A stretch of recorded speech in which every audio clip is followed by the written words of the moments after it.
오늘 초대교회와 성도의 시작. 여러분, 이 사도행전은 누가 기록했다고 했죠? 예, 답을 벌써 제가 말씀해 드렸는데, 사도행전은 누가가 기록했어요. 근데 누가는요, 의사입니다. 당시의 의사고 헬라 문화를 되게 익숙하고, 그 다음에 이 의사라는 그 직분이 있어서, 직업이 있어서, 이분은 우리가 누가복음을 보면 알 수 있듯이 기록이 되게 자세하게 기록돼 있어요. 다른 사람들처럼 이렇게 좀 어떻게 보면 간단하게 표현한 게 아니라 조금 더 역사적으로, 또 상황적으로, 그 형편적으로, 직업적으로 자세하게 설명한 사람이 바로 누가입니다. 이 누가가 오늘 누가복음 1장 1절에 이렇게 얘기를 해요. 우리 중에 이루어진 사실에 대하여.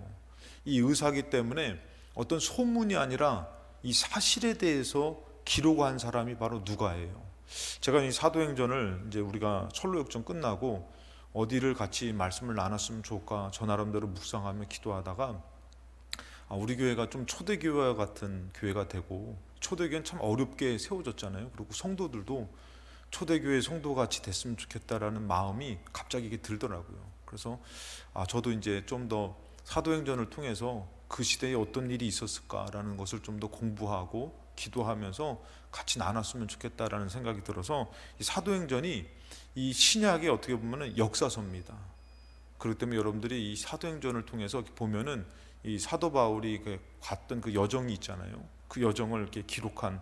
근데 여기서 보면은 누가가 뭐라고 하면은 이루어진 사실에 대하여 사실적으로 기록하려고 그래요. 그러면 2절 보면은 처음부터 목격자와, 그러니까 자기가 아니에요. 처음부터 목격자와 말씀에 일꾼된 자들이 전하여 준 그대로.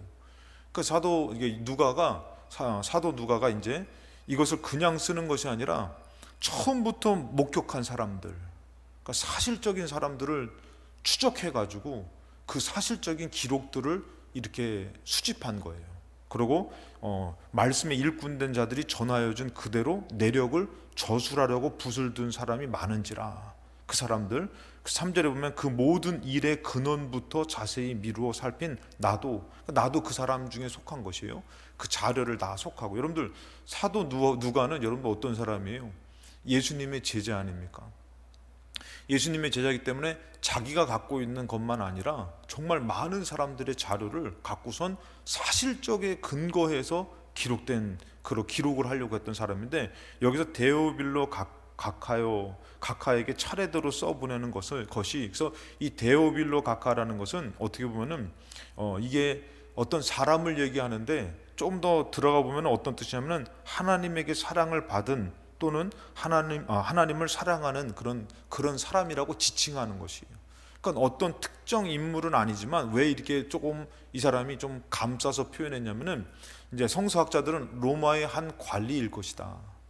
관리인데, 이 높은 관직에 있는 관리인데 이것이 드러나면 안 되기 때문에 이런 사실에 입각한 것을 설명하려고 이 사람에게 보내는 이제 글입니다. 그러면서 이제 4절에 보니까 이는 각하가 알고 있는 바를 더 확실하게 하려 함이로다. 그러니까 그가 벌써 사실을 알고 있어요. 근데 더 확실하게, 자세하게 역사적인 것을 근거해서 얘기해 주려고 하는 게 누가복음과 사도행전이에요. 자, 근데 여기서 보면 아까 전에 이루어진 사실이라 그랬잖아요. 근데 이것을 추적해 보니까 누가가 알 수 있었던 게 바로 뭐냐면은 구약 예언의 성취라는 것이에요. 그러니까 이루어진 예수 그리스도의 사건인데, 이것을 누가가 또 무엇에 비춰봤냐면요, 구약의 예언하고 비춰보니까 딱 맞아 떨어지더라는 것이에요. 그러니까 누가도 깜짝 놀란 거예요. 어떻게 이 예수님의 행적과 모든 삶을 구약의 예언하고 딱 비교해 보니까 어떻게 이렇게 맞아 떨어질 수가 있냐 이거예요. 그러니까 여러분들, 제가 각 그 영상에서 봤던 게 뭐냐면은, 예수 그리스도를 이렇게 증거하기 위해서 실제로 그 다큐가 있었는데, 이 이스라엘 유대인 중에서 이제 유대인 중에서 기독교인 있잖아요. 기독교 예수를 영접한 사람이 있었는데, 그 유대인 중에서도 강경파가 있어요. 그래가지고 이 사람들이 예수를 믿으니까, 예수는 자기네 조상들이 잡아 죽인 사람이잖아요. 예수가 하나님의 아들이라고 얘기해서. 근데 그 예수를 믿으니까 어떻게 보면 이 폭탄을 이 생일 꽃다발에다가 넣어가지고 갖다 줬어요. 근데 이것을 이 사람이 받았는데 그때 폭발해버린 거예요. 그 아들이. 그래서 막 집안이 난리가 난 거죠. 근데 이 가운데 어떤 역사가 있을 것인가 했을 때에 그런 폭발이 터서 이 사람이 거의 만신창이가 돼서 죽었어요. 죽어가고 있었어요. 근데 하나님께서 내가 너를 증거자로 삼아서 살려낼 것이다. 근데 진짜 그 폭발을 당해서 진짜 누구도 살 수 없다고 얘기한 사람이 기적적으로 살아나는데 회복력을 갖고선 살아나요. 그러니까 이 기독교를 핍박하는 곳에 하나님의 복음의 그 기적으로 복음의 증거가 나타났어요. 유대인들 가운데. 그런데요, 미국의 어떤 사람이 이 복음을 증거하는 사람이 유대인에 가가지고 유대인들한테 말하는 것이요, 당신은 이사야서에서 예수 그리스도의 그 예수님에 대해서 메시아에 대해서 얘기하는 것을 알고 있습니까? 유대인들은 성경을 잘 아니까, 구약을 잘 아니까 알죠. 그러면은 그 구약에서 얘기하는, 그 이사야에서 얘기하는 그 예수 그리스도를 만약에 역사적으로 따져봤을 때에 누구라고 말할 수 있습니까? 라고 얘기하니까 이 사람들이 부인할 수 없는 것이, 신약은 보지 않았지만 역사적으로 그곳에서 그는 실로 우리의 질고를 지고 우리의 슬픔을 당하고 그것을 따져보니까 역사적으로 봤을 때에 딱 한 분, 그들도 인정하더라는 거예요. 그 영상으로 찍었어요. 이 사람 돌아다니면서 예수 그리스도. 그게 여러분들 우리가 알아야 될 것은 이 누가가 예수님의 제자로서 살았지만 그냥 무작정 따른 사람이 아니라는 것이, 구약의 예언과 실제적으로 일어났던 모든 것들을 비춰보니까 정말 예언의 성취가 딱 되더라는 것이에요. 그렇기 때문에 여러분들 성경은 어떻게 보면 이상적인 것이 아닙니다. 실제적인 것이고 또 역사적인 것이에요. 오늘 여러분들이 믿는 삶은 어떻게 보면 좀 이상적이잖아요, 솔직히. 그러다 보니까 내 삶에서 이게 하나님의 역사가 나타날까? 나타날 줄로 믿습니다. 할렐루야. 나타날 줄로 믿어요. 근데 우리는 너무 믿음을 이상적으로도 갖게 되다 보니까 내 삶하고 좀 무관될 것 같잖아요. 아니에요. 여러분들 삶 가운데서도 기적적인 예언의 성취와 같이 말씀의 성취가 있을 줄로 믿습니다. 그런데 여러분들 이 누가라는 사람이, 여러분 이 부분을 저는 좀 관가했어요, 솔직히 얘기해서. 바로 뭐냐면은 의사이자 여러분들 바울, 사도 바울과 함께 여행한 사람이에요.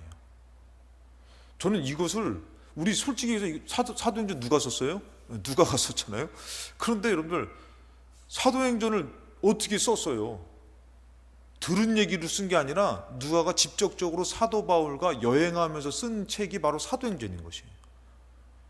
근데 우리는, 저도 이것을 좀 약간 관가했는데, 그래서 이 성서학자들은 뭐라면 저 보면은 사도행전에 누가가 뭐라면은 3인칭 복수를 쓸 때가 있어요. 그들이라고 표현했어요. 막 그들을 표현하는데, 근데 어느 면에서는 뭐라고 쓰면은 우리로 바꿔서 써요. 우리로 바꿔서, 우리라는 것은 누가 포함된 것이에요?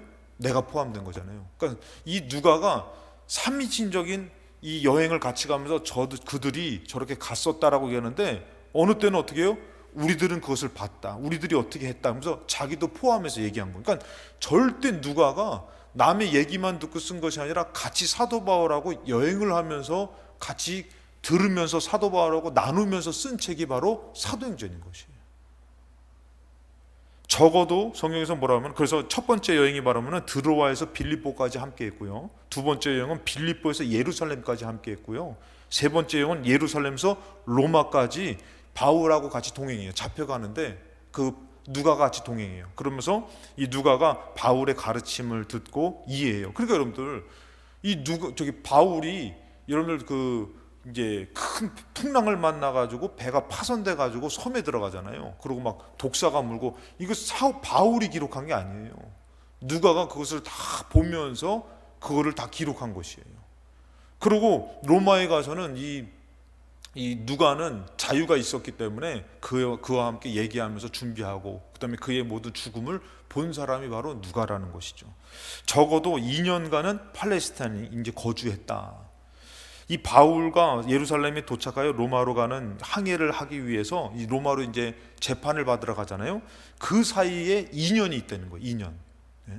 2년이 있는데 그 2년 동안에 사도 바울하고 있는데, 바울은 가이사랴 감옥에 갇힙니다. 그랬을 때 누가는 자유롭게 뭘 하면은 자료를 수집해요. 돌아다니면서. 그랬을 때 누구를 만나냐면은 이제 나이가 드신 마리아를 만난 것이에요. 예수님의 어머니 마리아. 그래가지고 여러분들 누가복음에 보면은 예수님의 어머니의, 그러니까 마리아의 입장에서 쓴 그런 표현을 쓴 게 바로 누가복음인 것이에요. 왜냐하면은 이 누가가 예수님의 어머니 마리아를 만나가지고 예수님의 탄생에 대해서 있었던 얘기들을 쭉 들었기 때문에 누가가 기록할 수 있어요. 그때는 누가가 제자가 아니었잖아요. 그래가지고 그때 보면은 뭐 엘리사벳 있잖아요, 여러분들. 사도 요한의 세례 요한의 그 어머니가 만났더니 배에서 뛰는 것부터 해서 이걸 누가 알아요? 마리아를 만나가지고 그런 사실적인 근거를 다 들으면서 기록한 것이 바로 이 누가복음이라는 것이죠.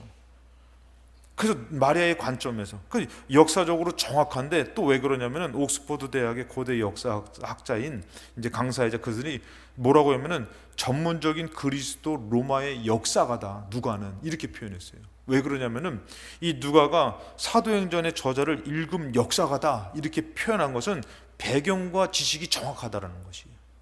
이게 그냥 누가가 그냥 엉뚱하게 남의 배경, 남의 시대를 얘기한 것이 아니라 그때 당시에 그 시대적인 배경하고 역사적인 것을 정확하게 썼다는 것이에요.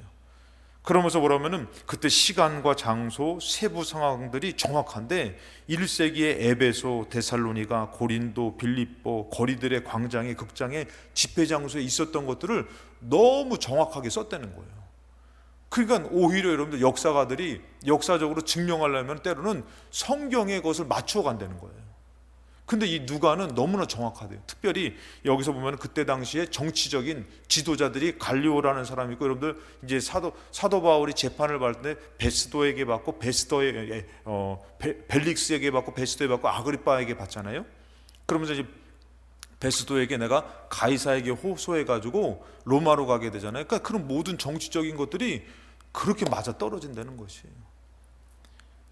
그래서 여러분들 우리가 알아야 될 것은, 자, 우리가 이 사도행전이라는 것은 절대 딴 나라 얘기를 하는 것이 아니에요. 믿음의 이상적인 얘기가 아닌 것이라 현실적으로 일어난 정말 그런 말을 했기 때문에. 그래서 사도행전 1장 1절에 보니까 데오빌로요, 내가 먼저 쓴 글에는, 이제 누가복음이죠, 무릇 예수께서 행하시며 가르치시기를 시작하심으로부터. 그러니까 누가복음 뭐예요? 예수님의 탄생과 예수님의 죽음까지잖아요. 부활까지도 승천까지도 하시는데, 근데 이제 예수께서 행하시며 가르치시고 시작하심으로부터 2절에 그가 택하신 사도들에게 성령으로 명하시고 승천하신 날까지의 일을 기록했습니다. 누가복음 마지막에 보면은 이제 예수님께서 승천하시면서 마지막을 말씀하셔요. 예루살렘을 떠나지 말고 성령이 너에게 임하실까지 너희가 그 성에 유하라. 그러면서 3절에 그가 고난받으신 후에 또한 그들에게 확실한 증거, 많은 증거로 친히 살아계심을 나타내사 40일 동안 그들에게 보이시며 하나님 나라의 일을 말씀하셨다.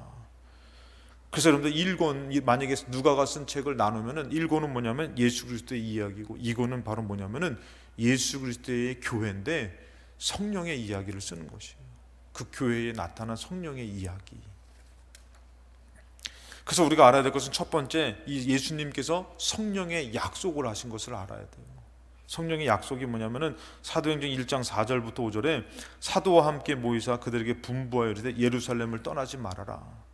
내게서 들은 바 아버지께서 약속하신 것을 기다리라. 여러분들, 성령의 약속, 이것으로부터 시작이에요. 여러분들, 사람이 우리가 솔직히 해서 안 바뀌잖아요.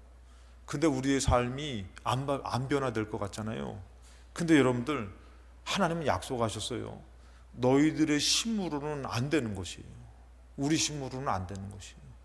그래서 우리가 해야 될 것은 바로 뭐냐면은 이 예루살렘에서 어떻게 성전에서 약속하신 것을 기다리는 믿음이 있어야 되는 것이에요. 그럼 여러분들, 마귀는 어떻게 할까요? 마귀는 그것을 어떻게 쓴지 못 모이게 만들고 못 믿게 만들려고 하는 게 마귀예요.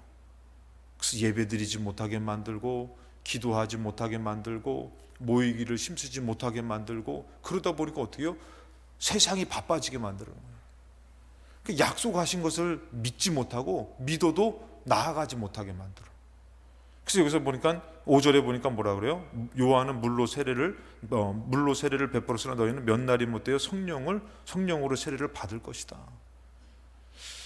우리가 믿음을 갖고 끝까지 성전에서 하나님 바라보고 믿고 기도하면은 약속하신 성령이 임하실 줄로 믿습니다. 여러분들 이것을 믿어야 되는 거죠. 사람이 아니에요.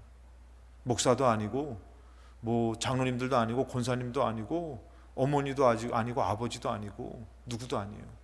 그 하나님의 약속하신 성령을 내가 받지 못하면은, 내가 약속하셨기 때문에 받을 수도 있고, 근데 내가 믿지 못해서 못 받고 어려워서 못 받을 수 있지만 그 약속하신 성령님이 계시다라는 거. 이 성령님이 요한복음 14장 26절에 얘기를 해요. 보혜사 곧 아버지께서 내 이름으로 보내실 성령, 그가 너에게 모든 것을 가르치고 내가 너에게 말한 모든 것을 생각나게 하신다. 그 이 성령님의 가르침과 성령님의 생각나게 하심이 없으면은, 여러분 사사기에서 제가 가끔씩 말씀드리잖아요. 늘 자기 생각이 옳은 것이에요. 이게 옳은 것이야, 이게 교회를 위한 것이야, 이게 하나님이 기뻐하시는 것이야, 이게 복 있는 것이야. 자꾸 자기 생각으로 이것으로 하는 것이 뭐예요? 사사기수 아닙니까? 자기 소견에 옳은 대로. 여러분 자기 소견에 옳다 보니까 누구도 죽이는 것이에요. 예수님도 잡아 죽이는 것이에요. 왜? 하나님의 아들이 아닌 것으로 믿게 되는 것이죠. 근데 여기서 보니까 어떻게 해요? 그 성령님이 오셔가지고 가르쳐 주신다는 모든 것을. 그래서 오늘도 여러분들 우리는 알 수 없어요.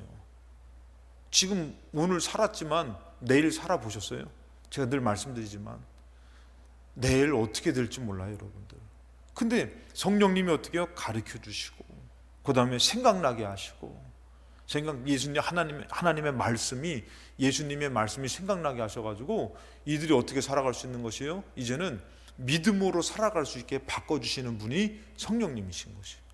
오늘도 여러분들 이 저녁에 나를 기대하지 마시고, 성령님, 나는 목사만, 나를 말고 여러분들 자신들은 나를 기대하지 마시고 성령님을 기대하시기 바랍니다. 성령님이 도와주실 줄을 믿습니다. 그래서 여러분들 뭐라고 말하면은, 이 성령님의 약속은, 이 성령님께서 이렇게 도와주심은 벌써 구약의 여러 곳에서 예언되어졌어요. 요엘서 보니까 뭐라고 합니까? 그 후에 내가 내 영을 만민에게 부어준다. 그런데 여러분들 이렇게 약속하셨는데 왜 이 성령의 충만함을 우리가 받지 못할까요? 성전에서 모여 기도하지 못하기 때문에. 여러분들 솔직히 얘기해서 이제 앞으로 예배가 더 힘들어집니다. 모이기가 힘들어지고요, 기도 힘들어져요. 권사님 끝까지 승리하시기 바랍니다. 왜냐하면은 우리가 언제, 제가 늘 말씀해요. 예수님이 오실지 우리가 갈지. 근데 그때 천국에서 영원히 살아야 되는데 믿음이 없이 살다가 그냥 뭐 이게 사는가 보다 하다가 지옥 가면 어떡해요? 근데 여기서도 보니까 내가 내 영을 만민에게 준다. 왜냐하면 그 시대에 너의 힘으로 살아갈 수가 없는 것이에요. 내 믿음으로 살아갈 수가 없다니까. 아무리 믿음 좋아도요, 여러분들 솔직히 얘기해서 솔로몬이 믿음이 얼마나 좋았어요. 1,000번째 드렸잖아요. 1,000번째를 드리면서 얼마나 지극정성으로 하나님 앞에 정말 사모하는 마음으로 그랬던 사람이 그 끝에서 여러분들 바뀌어졌잖아요. 2번이나 기브온 산당에서 말씀하셨던 것처럼 직접 나타나서 말씀하셨는데 안 들어요. 저는 가끔씩요, 죄송합니다, 좀 이해하고 들으세요. 기도하다가 기도하면 진짜 들어주시나? 이런 생각이 스쳐 지나갈 때가 있는 거예요. 목사인데도 불구하고 야, 기도하면 진짜 들어주시는 거 아멘 해야 되는데 기도하면 진짜 들어주시긴 하나? 이런 생각이 딱 들면은 정신이 번쩍 들어요. 기도하면 들어주시는데 어느덧 점점 그 믿음이 식어지고 멀어질 때가 있는 것이에요. 여러분들, 그러니까 우리는 모이기를 힘써가지고 우리 힘으로 살아갈 수 없는 이 시대에 만민에게 부어지는 하나님의 영을 받아서 성령으로 살아가야 되는데 어느덧 살다 보니까 그래도 돈이 더 중요하지 않아? 그래도 공부가 더 중요하지 않아?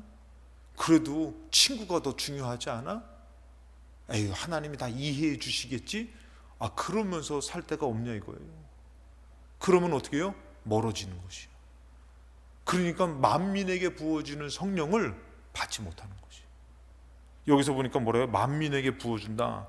너희 자녀들이 장래일을 말할 것이다. 그러니까 여러분들 믿음으로 뜨거워져 성령 충만하잖아요. 그럼 오히려 장래일을 막 말하게 되는 것이. 그 제가 아직도 그런 생각나는 것들이 몇 가지가 있어요. 하나님께서 미리 보여주셨던 것들. 지금 저한테도 주신 게 있는데 미리 보여주신 것이 있어요. 근데 그것이 반드시 이루어지더라고요. 그러니까 하나님 앞에는 없지는 않아요. 근데 우리가 너무 머니까 그거는 현실이 아니라고 생각해. 그리고 현실은 뭐예요? 내가 현장에서 돈 벌고 가정에서 살아가고 그렇게 살아가는 게 현실로 생각하는데, 하나님은 더 장래 것도 현실적으로 이루어질 것을 미리 말씀해 주시고, 그리고 또 뭐라 합니까? 늙은이는 꿈을 꾸며, 꿈도 꾸는 것이에요. 그 꿈을 꾸면서 또 영적인 세계를 보게 하시고. 그러니까 어떤 분이 꿈을 꿨는데 이분이 그러더라는 거예요. 꿈을 꿨는데 그냥 이 생각이, 그 꿈이 그냥 무슨 의미인지를 모르겠다는 거예요. 근데 기도하다 보니까 하나님이 그 꿈을 가르쳐 주시더라는 것이에요.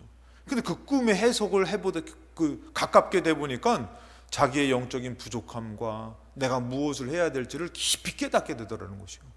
여러분들 솔직히 얘기해서 여러분들 성령으로 영적인 꿈을 꾸게 해주시는데, 여러분들이 그것을 가깝게 깨달을 때가 많습니까? 아니면 지나칠 때가 많습니까?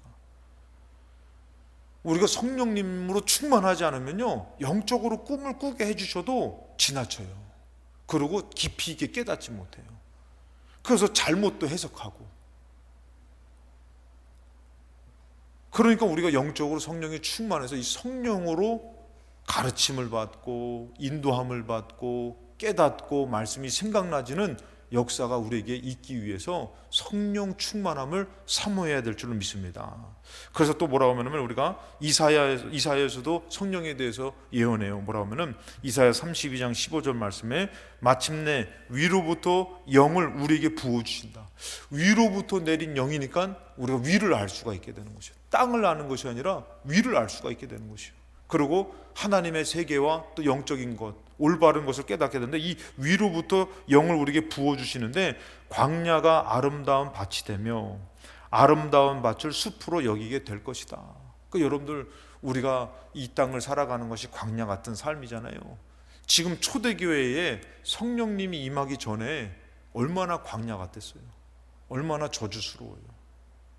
예수님 믿는다고 했지만 다 잡혀가고 죽임당하고, 그러고선 말도 못하고, 그럴 때에 성령님이 임하시니까 어떻게 되는 것이요? 광야가 아름다운 밭이 되는 것이요, 나의 인생의 기회가 되는 것이고 소망이 되는 것이고. 그래가지고 제가 봤을 때 가끔씩 그런 생각을 가져요. 예전에 제가 그런 얘기를 했지만, 우리 학생이, 가르치는 학생이 아플 때 제가 몇 번 얘기했어요. 걔가 막 감기가 심하게 걸려가지고 너무 힘들 때 저한테 얘기하더라고요. 그때는 제가 좀 강했다 그랬잖아요. 그래가지고 전사님, 제가 감기가 심해서 너무 막 힘듭니다. 그랬더니, 야, 잘 됐다. 너 그런 감기 너가 평생에 몇 번 걸리겠냐. 그랬더니 이렇게 심한 거는 별로 없겠죠. 그래서 이번이 너 하나님 앞에 너의 믿음을 증명할 수 있는 기회다. 그때는 제가 강해가지고, 지금이 너 기회다. 이 어려울 때 너 오히려 너 하나님 앞에 한번 매달려 봐라. 하나님이 너 얼마나 기뻐하시겠냐. 여러분들, 솔로몬이요, 이거 한번 생각해 보시기 바랍니다. 제가 요 근래 생각했던 건데, 솔로몬이 왕이 된 거예요. 왕이 됐는데 솔로몬이 나라를 다스릴 수 있는 지혜가 부족하고 능력이 부족했어요. 근데 솔로몬이 뭐라고 하면은, 하나님, 내가 나라 다스릴 수 없는데 좀 나한테 능력 좀 주시면 안 됩니까? 그랬더니 하나님께서 그것을 어떻게 했어요? 기뻐하셨어요. 할 수 없을 때, 아주 어려울 때, 그때 필요한 것이 바로 뭐냐면은 믿음이에요. 믿음. 그 믿음을 발휘했더니 하나님께서 어떻게 해요? 솔로몬에게 그가 구했던 지혜도 주시고, 그 다음에 뭣도 줬어요? 그 다음에 부귀영화도, 이거는 덤으로 주신 것이에요. 그러니까 우리가 아주 어려울 때에 그때 하나님을 향한 믿음으로만 승리하면, 할렐루야. 조금은 간단하게, 우리 학생들 간단하게 표현하면은, 내가 이렇게 막 공부를 열심히 해서 좋은 대학교를 가려고 그때 모의고사를 쳤는데, 내가 막 그냥 성적이 막 들어갈 수 있는 성적이었던 거야. 그러고서 막 하나님, 나 여기 꼭 들어가게 해달라고 막 기도도 하고, 막 그냥 금식 기도도 하고, 막 요청도 해서 시험을 봤는데 떨어졌어. 그 열 받아, 열 안 받아? 안 받아? 아, 이것들이 아주 그냥 안 해봐서 모르는구나 너희들이. 열 안 받아? 감사해? 성전에서 거짓말을 해 이것들이? 열 받고 속상하지. 정말 마음이 낙심되지. 근데 그때 생각을 바꿔서 이런 큰일이 내게 주어졌는데 어떡할까? 하나님, 내가 예배할게요. 하나님, 내가 감사할게요 하고선 감사가 못해. 솔직히 얘기해서 안 되지. 너 친구랑 싸우면은 막 감사 막 잘 돼? 안 되지. 막 말만 지금 감사해야죠 이러는데, 너 형이 너 먹는 거 뺏어 먹으면 싸우지 막. 내가 건드렸다고 막 기운이. 근데 뭐예요? 하나님, 여기서 제가 감사할게요. 하나님 도와주세요 하고선 그때 믿음을 바라면은 하나님께서 더 좋은 것을 주시고 덤으로도 주실 줄로 믿습니다. 여러분들이 믿음으로 승리하시기 바랍니다. 그래서 여러분들, 이 광야 힘든 곳이 누구로요? 성령님으로 아름다운 밭이 되고, 아름다운 밭이 또 숲으로 된다. 이것이 뭐로요? 성령님으로. 그래서 에스겔서에도 또 말씀하셔요. 에스겔서 36장 26절에 또 새 영을 너희 속에 두고 새 마음을 너희에게 주되 너희 육신에서 굳은 마음을 제거하고 부드러운 마음을 줄 것이며. 이것을 여러분들 누가요? 성령님이 주신다. 그리고 27절에 또 내 영을 너희 속에 두어 너희로 내 율례를 행하게 하리니. 어떤 분이 그러잖아요. 그 너무 율법주의적이지 않냐고. 그러면서 하나님의 법을 따르는 것을 율법주의로 어떻게 보면은 몰아세워요. 그리고 그거를 안 지켜도 우리가 하나님 믿는 믿음이 있으니까 잘 됩니다 하는데, 성경에서 뭐라면요, 성령님이 임하시면요 뭐로 돌아가는 거예요? 말씀으로 돌아가는 것이에요. 제가 예전에 금식을 좀 할 때에 이제 많이 한 건 아니에요. 금식하다 보면요, 이 점심시간 12시까지 해요. 아침 금식을 예를 들어서. 그러면은 학교 다니잖아요. 그러면 어쩌다 보면은 금식 일찍 해서 12시 전에 이 반찬을 먹을 때가 있는 거예요. 딱 먹으면 어떻게 해요? 시계 보고선 12시 안 됐네. 그래서 어떻게 해요? 창문 밖에다 배 타버려요. 시간 안 됐네. 근데 어느 날인가, 이게 너무 율법주의인 거 아니야? 내가 금식 안 한 것도 아니고 그냥 막 이렇게 너무 율법주의적인 거 아니야? 그래가지고 먹어버렸어요. 지금 내가 그래도 지금 나도 모르고 내가 시간 모르고 내가 먹었는데 하나님이 이거 이해 못 해주실까? 먹어버렸어요. 근데요, 어떻게 돼요? 마음이 불편해요. 여러분, 무슨 말이냐면요, 내가 하나님을 사랑하잖아요. 더 지켜드리고 싶어. 더 지켜드리고 싶어. 그 시간을 그냥 하나님 그 율법적인 거 말고요, 제가 은혜적인 걸로요, 하나님 다 아시잖아요. 그래서 무시하는 것이 아니라 내가 하나님 사랑하면요 그 시간을 더 지키고 싶은 것이에요. 여러분들 만약에, 니들은 안 해봤겠지만, 여러분들 좋아하는 사람하고 데이트하고 약속하면은 그 전부터 마음이 설레고, 늦게 가요? 늦게 가지 않죠. 달려가겠죠. 근데 우리가 이것을 잘 모르는 거예요. 성령님이 오시면요 어떻게 해요? 내 율례, 하나님의 율법을 더 정확하고 진실하게 행하게 만드는 것이에요. 그래가지고 그 이후부터는 어떻게 해요? 불편하니까 어떻게 하면은 웬만해서는 지키려고 하는 거예요.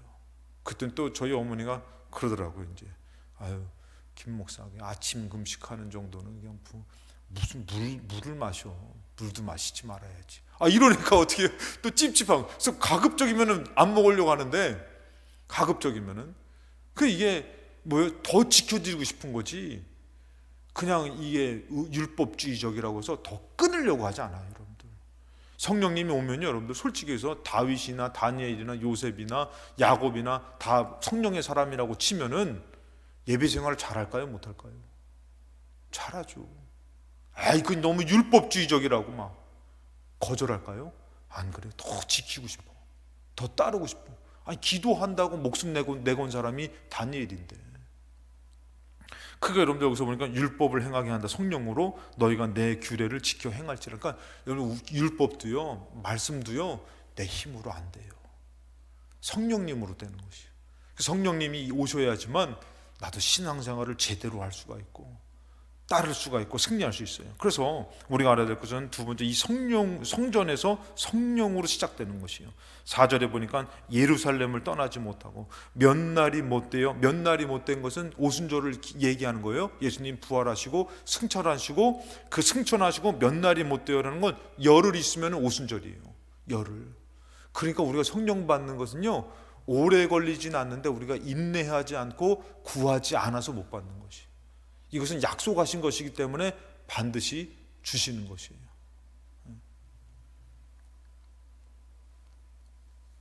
그래가지고 여기서 보니까 몇 날, 그 열흘이에요. 그래서 누가복음 24장에도 아까 전에 말씀드렸지만 볼지어다 내가 내 아버지께서 약속하신 것을 너에게 보내리니 너희는 위로부터 능력이 입을 때까지 이 성에 유하라, 머물라. 그러니까 어디요? 성전에서 기도하면서 성령으로 시작되는 것이에요. 그 우리 교회가 필동교회가 초대교회 같이 되기 위해서는 이 성전에서 기도하면서 모여서 기도하면서 시작되는 것이에요. 할렐루야. 그렇게 되는 것이지 그냥 다른 곳에서 다른 생각으로 다른 프로그래머가 아니에요. 성전에서 모여서 기도하면서 성령으로 시작되는 것이 시작인 것이에요. 시작. 초대교회의 시작. 자, 그러면서 뭐라고 하면은 50절에 보니까 예수께서 그들을 데리고 베다니 앞까지 나가서 손을 들어 그들에게 축복하시더니 51절에 축복하실 때에 그들을 떠나 하늘로 올려주신다. 이게 누가복음의 마지막이에요. 마지막과 함께 아까 전에 했지만 이 사도행전의 시작인 것이에요. 그러니까 우리가 알아야 될 것은 이 성전에서, 그래서 오늘 여러분들 다른 곳에서 시작이 아니니까 제가 이게 참 그래도 말씀을 보다가 위로받았던 게 초대교회에 많은 사람들이 아닌 거예요. 성전에 모여서 기도하는 사람을 통해서 세워져 가더라는 것이. 오늘 여러분들 모인 여러분들에게도 하나님이 역사하시고 도와주실 줄로 믿습니다. 우리 힘으로는 안 돼요. 되겠어요? 안 되죠. 우리 힘으로는 안 돼. 그러나 성령으로는 가능해지는 것이에요. 가정이, 삶이, 교회가 가능해질 줄로 믿습니다. 그래서 우리가 마지막으로 세 번째, 오직 성령이 임하실 때 시작되는 것이에요. 그때부터 시작인 것이에요. 우리 힘으로 막 안 되니까 이 성령이 임하실 때가 시작인데 6절에 보니까 그들이 모였을 때 예수께 여쭈어 이르되 주께서 이스라엘 나라를 회복하심이 이때입니까? 궁금하죠. 이때입니까? 이때가 지나면은 이제 회복이 됩니까? 어떤 때입니까? 했더니 이 7절에 이르시되 때와 시기는 아버지께서 자기의 권한에 두시니 너희는 생각하지 말라는 것이요. 거기에 너무 연연하지 말라는 것이요. 8절에 보니까 오직 성령이 너에게 임하시면, 여기서부터라는 것이요. 성령이 우리에게 임하시면. 그래서 여러분들 이 시대를 살아가는 성도들이 올바로 살아갈 수 있는 것은 성령이 아니고서는 살아갈 수가 없습니다. 기도할 때 성령이 임하셔요. 성전에 모일 때 성령님 역사하셔요. 그러니까 우리가 어떻게 해야 돼요? 성령이 임하시면은 그때부터 우리가 올바른 믿음의 삶, 그리고 초대교회 같은 교회의 역사가 시작이라는 것이에요. 그러니까 우리가 모여서 어떻게 해요? 찬양하며 기도하며 성령님을 구하면서 시작되어야 될 줄로 믿습니다. 그래서 필동교회가 이렇게 시작되기 위해서 초대교회 같이 시작되고, 오늘 우리가 여러분들 성령이 거하시는 성전이잖아요. 우리가 성령의 사람으로 시작되기 위해서는 우리가 함께 모여가지고 이 성전에서 성령을 구하면서 기도하며 시작되는 이 시작이 너무 중요한 것이에요. 근데 여러분들 우리가 솔직히 얘기해서 우리의 생각과 우리의 삶은 뭐로 가득 찼어요? 세상으로 가득 찼죠. 세상 욕심으로 가득 찼죠. 근데 우리가 어떻게 하기를 바라시는 것이에요? 하나님께서는 이 성전의 유에서 머물면서 하나님의 성령이 우리에게 임하시기를, 하나님께서는 그것을 우리에게 허락하여서 이루어지기를 원하셔요. 그러니까 우리가 어떻게 해요? 무언가를 세상적인 것을 얻고 세상적인 것을 이루려고 하는 것보다도 예수님께서 부활하시면서 이 성에 유하라. 하나님, 필동교회가 초대교회 같이 되고 싶습니다. 그런 마음 있으셔요, 없으셔요? 아멘 안 하시는 거 보니까 하여튼 간에 우리가 초대교회가 되지 않으면요, 문제는 뭐냐면은 천국을 이루어갈 수가 없어요. 교회가 정말 초대교회 같이 지금 시대에 하나님의 영광을 드러내고 하나님을 따르고, 여러분들 저는 성경을 볼 때마다 참 무서운 게 있어요. 그것은 바로 뭐냐면은 하나님이 원치 않으면은 과감하게 잘라야 되고 끊어야 되고 돌아서야 되는데, 우리가 얼마나 많은 것들이 세상적으로 얽매이고 붙들리고 살아요. 이럴 때 여러분들 중요한 것은 뭐냐면은 이게 과연 우리에게 천국을 이루어 줄 수 있을까요? 이게 두렵더라고요. 이게 무섭더라고요. 근데 초대교회 성령의 역사가 딱 일어나니까요, 완전히 싹 구별되는 거예요. 하나님을 따르는 믿음과 천국의 삶과 목숨을 내 바치는 것과 딱 구별이 돼요. 지금 시대에 이게 구별이 안 되면요, 우리는 천국을 이루어 갈 수 없는 성도예요. 성도도 아니죠. 사람이에요. 그러니까 우리 교회가 어떻게 돼요? 초대교회가 돼야 되는 거예요. 내가 믿는 교회가 초대교회가 돼야 되고, 내가 초대교회 성도가 돼야지만 천국 백성이 될 수 있는 것이요. 그러기 위해서 때로는 정말 이것이 딱 구별되어야 되는데, 오늘 하나님께서는 구별된 곳, 이 성전에서 기도할 때에, 사모할 때에 몇 날이 못 되어서 주신다고 했으니, 오늘 저와 여러분들 이 약속을 믿으시고 필동교회에 모여서 이 수요일 때는 정말 초대교회 같이 되기 위해서 약속하신 성령을 사모하면서 기도하면서 이 교회를 하나님 회복시켜 달라고, 우리의 믿음을 뜨겁게 해달라고 기도하시는 저와 여러분 되시기를 주님의 이름으로 축원합니다.